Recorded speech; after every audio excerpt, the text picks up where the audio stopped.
Hey guys, Dylan from Noble Records coming at you with another installment of our collector interview series that I've been doing in LA. We're back at it, interviewing legendary DJ, Gaslamp Killer. I'm absolutely honored and thrilled to be able to do this interview.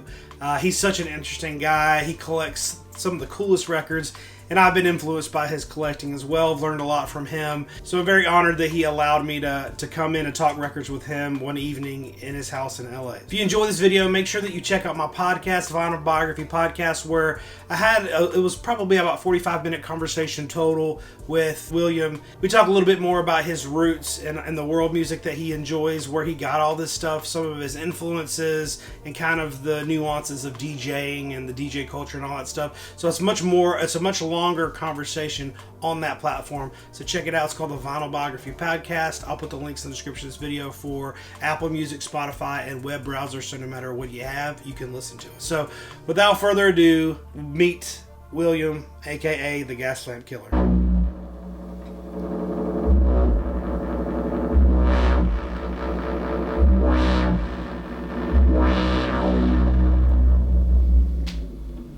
Alright, enough of that.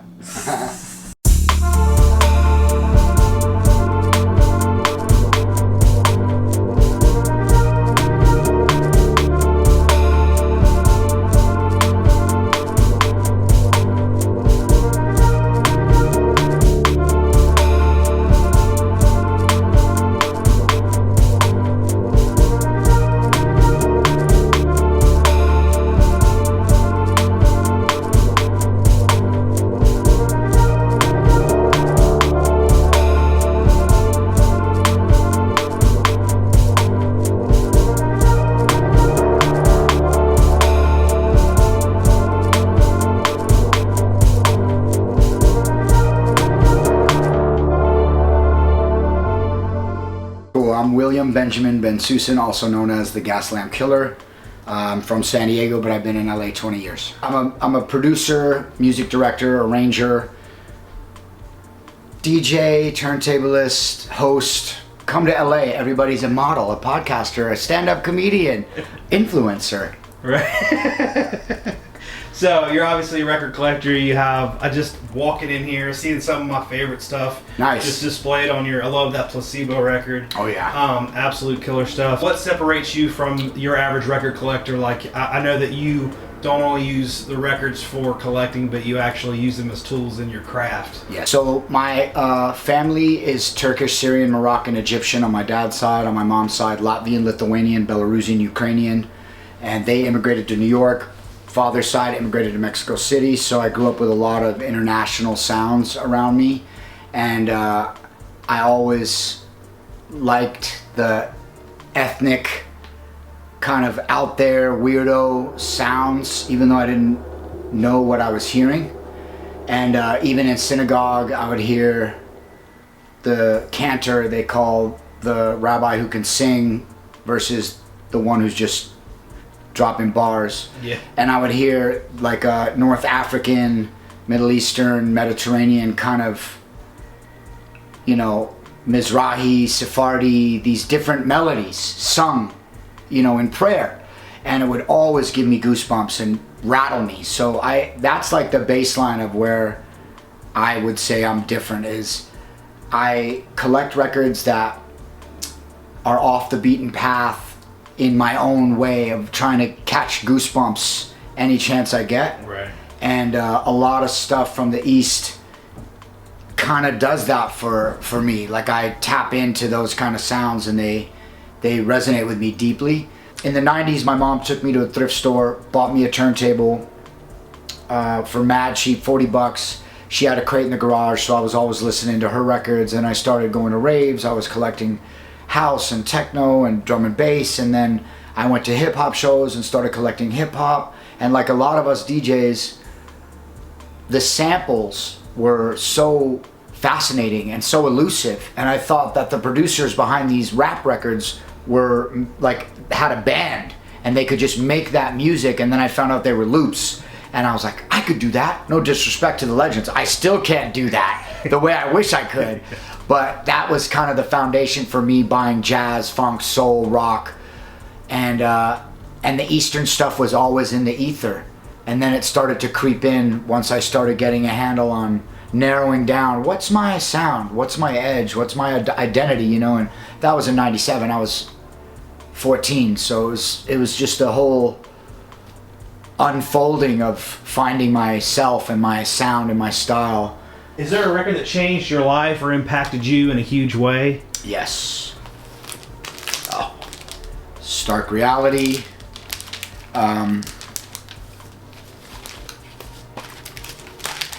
This record, see, I got it in the Japanese resealable, but it's totally destroyed, man. I just got to put it in a new sleeve. This record's too good for an old Japanese resealable, burnt up. But yeah, this record changed my life. It still informs the psych, fuzz, freak, jazz, but real players that shred. John Abercrombie just... Dude, I mean, nasty.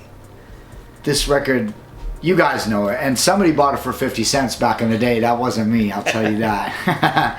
It was like a bridge between jazz, funk, soul, rock, and that bizarre fuzz, feedback, you know, kind of blown out sound that I search for, that a lot of us search for. And like the drum breaks on this as a producer, sampling the loops on there, like it was just a wealth of heat, you know. Yeah, I love that one, man. That one I feel like is one that collectors, producers, DJs, that's the top of the list, man. Exactly. That's like, you know, Mount Rushmore of those records. Shouts out to Groove Merchant Records for hooking that one up. You think you'd be a record collector if you were not a DJ? No.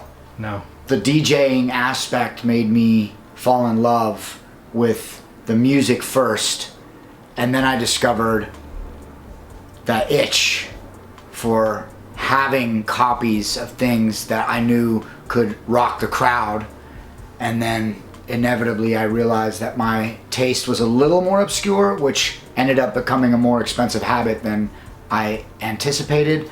But in my opinion, records are more stable than the stock market. So the endeavor to find the heat and to be, you know, on my hands and knees in a rat and roach infested basement somewhere in Florida specifically. I was telling you about Kelly's Classics in the warehouse, and guys smoked 2 packs while we were in there, and every record was covered in soot, and it was just a smoky dungeon. And like I don't think I could do that nowadays, like get down and dirty like that, you know. It's another level of mold.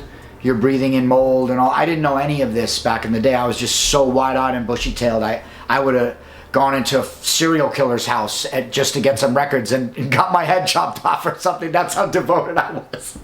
I'll have to tell you after this interview, I did buy a serial killer's record collection. Hey, That's nice. A pretty wild story, but anyway. Nice.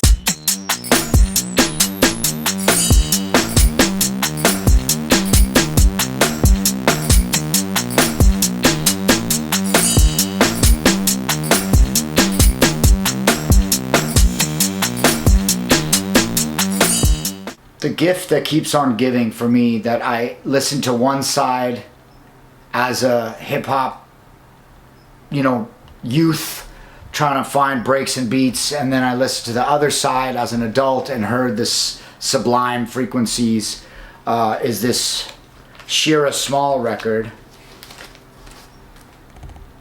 This was reissued on Numero Group. This is a private press, and it's spiritual jazz, soul, some straight hippie music, woo-woo, crystal, sage burning music. And there's one break on it, or like one loop on it, that I was obsessed with, and then I heard what Numero Group did with it, the song they chose to put on their Wayfaring Strangers album, and that just made my heart ache. It was just so gorgeous and so beautiful. And Eternal Life is the song name. Okay.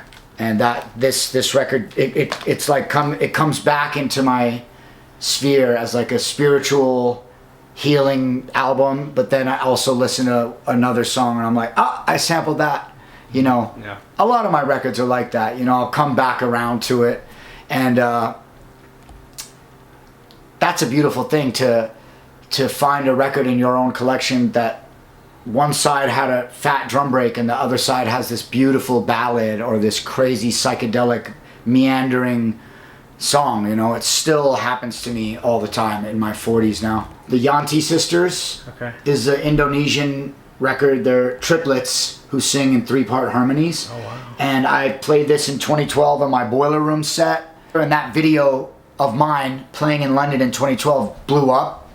For me, an underground artist, it has like 800,000 views maybe. Wow. And I recently got the reissue in the mail from an Indonesian label who said they saw my video and they reissued it based on me playing it, which was a huge honor that they discovered it through my set and that they actually sent me a copy. Yeah. Because I also put this on my Crate Diggers episode, and this is my most expensive record, I would say. Yeah. And they didn't send me a reissue, but the Italian label credited me for bringing it into their sphere of awareness, but they didn't send me a reissue, and now those are $150. I'm like, screw you, man, I'm not doing that.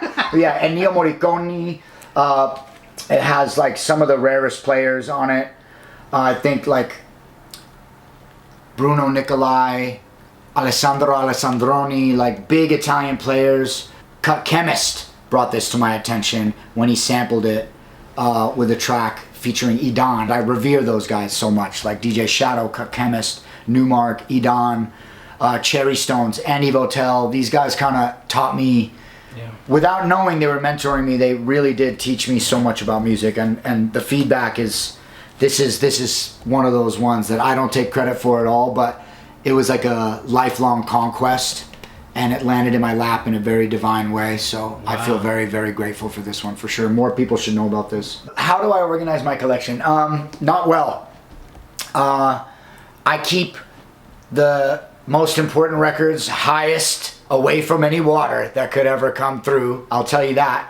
And I also keep my top crates eye level that I could pack in some waterproof, fireproof flight cases as fast as I would need to. You know, we have earthquakes. Now it turns out we have fires, and I've been through a flood. Yeah. So I kind of organize my best records all together instead of alphabetizing genres. Like, I just want to be able to grab them and go, God forbid. For my birthday last year, I bought the Mulatu Astatke, Mulatu of Ethiopia record, the OG pressing Ethiopian Airlines. Yeah, so the frame one is behind you and the reissue is behind me, because it changed my life hearing that music. Opened like the whole colors of the rainbow just flooded in, like it the same way I feel about my Turkish heritage.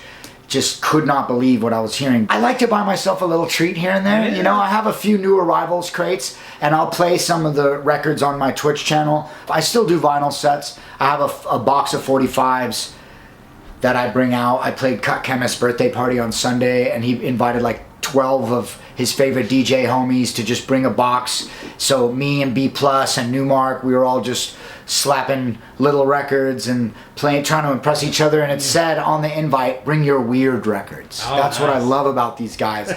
The world, international psychedelic sound, Italian library, that's what I fiend for, you know. I have a full Bollywood crate, full Turkish crate, full Arab crate, stuff, you know, a ton of library stuff, a ton of psych. David Axelrod, God amongst men, he's at the top. Serge Gainsbourg, top. J.C. Vanier is like the Axelrod of France. That's who produced Serge Gainsbourg stuff. So it's, you know, it's all at my grasp. It's close by, you know. So this is Madlib got to it before me, but I was listening to this thanks to Egon and Cut Chemist, I would say 22 years ago. And it has one of the most brutally demented, deranged, psychedelic Italian library, kick in the door, head exploding songs that all the way through sounds like it could have been a beat from the future that still couldn't be replicated.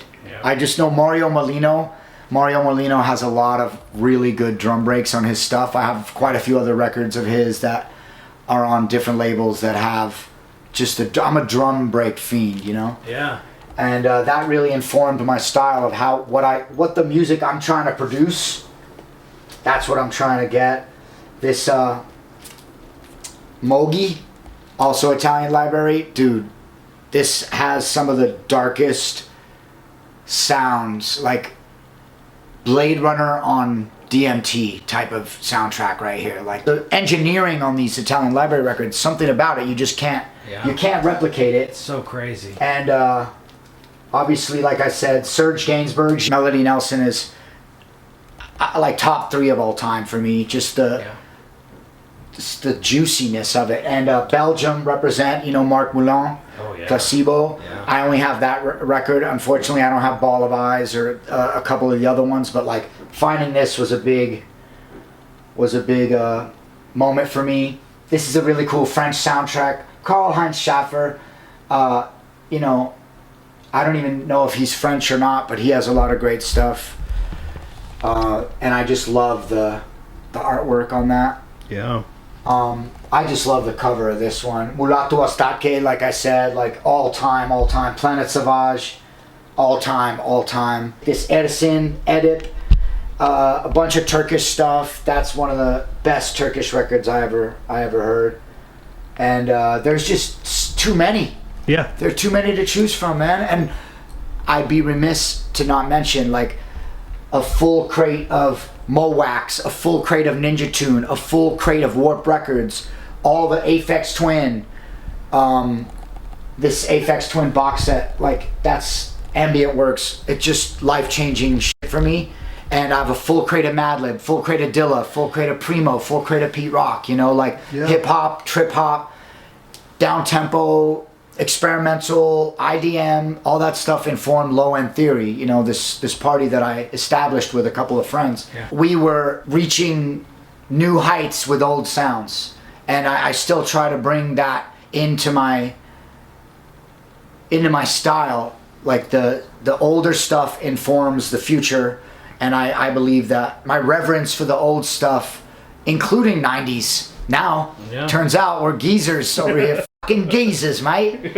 So now I'm like, oh my god, the Warp Records and the Mowax, people are like, they only know Aphex, Autek, you know. I feel like lucky to have been alive when these records were coming out. And a lot of them are not worth much, you know, financially, but energetically they informed the whole sound we tried to bring with Low End Theory that is still is huge today, you know.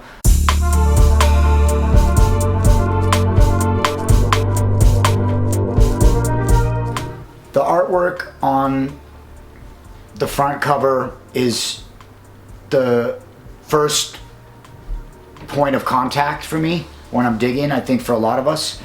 But then I always turn it around to see how many people are in the band and how many names are on the record, because as a producer, I'm looking for beats and breaks and loops, and the more orchestral, choir, brass, strings, the less open moments there are. So that is probably goes hand in hand with what I'll buy, versus just the front aesthetics, you know. But I definitely feel like I made it a life's mission for me to present my albums with the coolest art that for me it's my taste. But Cryptic did this one, and he's one of my favorite artists ever, and he's never done a record cover. So the gold foil really pops. Yeah. And this is my latest album with Jason Wool. Oh, wow. And it says Ananda over and over in Sanskrit, which means bliss. Yeah. Which is the opposite of what we're all feeling lately. But, and then, you know, I make them on case wrap, tip on, like a hardback book, like the children's book kind of vibe. And the gold foil is actually gold leaf foil in there. And I'm known for making double 10-inch vinyl as well. This is probably my favorite album and my favorite artwork. And Broken Fingers made this. And it's also a case wrap tip on, but this one's a gatefold double 10-inch. Super grateful for your time, and I'm happy to answer your questions and to share with your community. I put out this record, Ananda, which I got a copy for you with Jason Wool, and I also put out this record with the Heliocentrics. They're like my favorite band of the modern era. Yeah. And we made an album together. And I'm the first young person they ever worked with. This is another case wrap. Doesn't fit in your regular sleeve. Pisses off collectors all the time. And, you know, like, I'm currently working on a new album with some players from the Helios, Amir Yagmai, Roberto Schilling, Jason Wool. Like, a lot of my family are coming back into this new album. And I also play 3 days a week in the Wizard's Cave on Twitch. We're called the Gratitude Gang because I cultivated a very curious, sweet community of people of all ages from around the world that can tune in to me playing whatever I want in my living room 3 days a week, totally free. And I'm reaching new audiences in my 40s that I never thought I'd reach. So I'm really putting my weight behind the Twitch channel. I've been collecting since '97 and I've never really changed my style. I've always I've never fit in, and I've always kind of been a little weird. So now my Twitch channel, I call it the Wizard's Cave because, as you'll see upstairs, it's a pretty psychedelic paradise up there. Yeah. It's honestly the opposite of gatekeeping, which is something that I've had to. The hip-hop fundamentals and the foundations made it hard to want to share and be open, and sharing secrets of the digger community and the collector community. I've had to kind of get over that.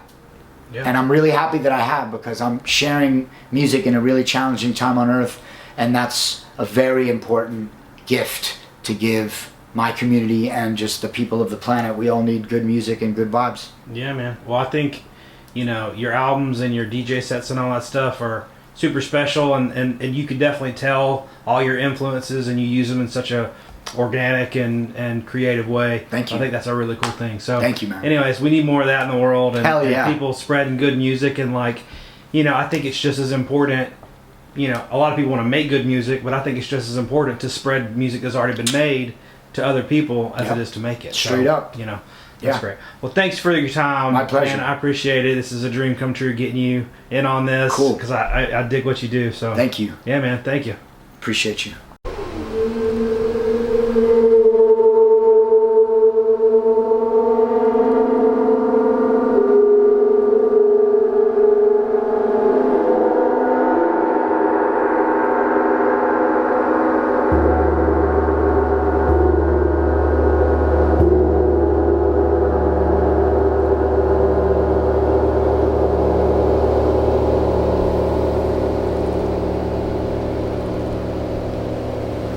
That was William. Had a blast with him. I'm going to leave all of his links in the description of this video, so if you want to follow his Twitch, his Instagram, all that, I'm going to put that down in the description of this video so you can go over and check out what he's got going on. Thanks again, William, for letting us come over. Thank you guys for all your support and kind words about this series. If you've been enjoying it and you want to see more videos like this, the best way to support us is to subscribe to the channel, like the video, leave comments, stuff like that. Beyond that, buy something on our website. We just re-released 2 of our most sought-after exclusives that we've done. We did with Rad and Easy. We did Randy Holden Population 2, Fraction Moonblood. Those are both available on our website now for a very, very limited time. Also, Yezda Urfa, incredible prog rock classic. We reissued this on our own label, straight from the master tapes.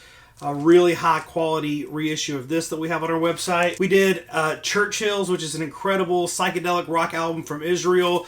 And we do all these exclusive releases on a different color vinyl. This is really high quality, incredible psych rock record. We also just did this Kavash Jute Wide Open, which is an incredible Australian psychedelic hard rock record that is absolutely one of my favorites. Mind-blowing.